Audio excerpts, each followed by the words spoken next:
আপনি যদি যৌন রোগে আক্রান্ত হয়ে থাকেন, স্ত্রী সহবাস করতে যদি অক্ষম হয়ে থাকেন, স্ত্রীকে সঠিক তৃপ্তি দিতে যদি না পারেন, তাহলে আজকের এই ভিডিওটি আপনার যথেষ্ট কাজে আসবে। যৌন রোগ হওয়ার ক্ষেত্রে আমি মেহরোগ, ধাতুরোগ এবং ক্ষয়রোগকেই দায়ী করি। কেননা এই ধাতুরোগ, মেহরোগ, ক্ষয়রোগ শরীরের প্রতিরোধ ক্ষমতা কমিয়ে দেয় এবং আস্তে আস্তে শরীরকে দুর্বল করে ফেলে।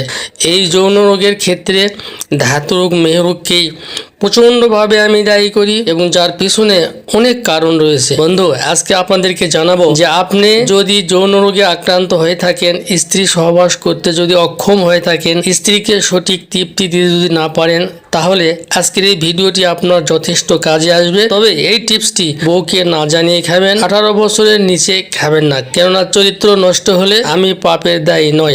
যেটি করবেন সেটি হচ্ছে যে আপনি কাঁচা আদা নেবেন। এই কাঁচা আদা আপনি পেস্ট করে নেবেন 1 চামচ পরিমাণ, তাতে 1 চামচ পরিমাণ মধু মিশিয়ে নেবেন। নামার পরে দুইটি একসঙ্গে মিক্স করে নেবেন। নামার পরে সকালে খাবারের পরে একবার, রাতে খাবারের পরে একবার, এরকম ভাবে যদি আপনি 2 বার সেবন করতে পারেন, আপনার মেহরোগ কমে যাবে, ক্ষয়রোগ কমে যাবে, ধাতু রোগ আপনার থাকবেই না এবং এর ফলে অল্প দিনের মধ্যে আপনি দীর্ঘক্ষণ ধরে যৌন মিলন করতে পারবেন, স্ত্রীকে তৃপ্ত করতে পারবেন। এই টিপসটি কমপক্ষে 1 মাস সেবন করা দরকার। যাদের রোগের বয়স বেশি তারা 3 মাস সেবন করবেন।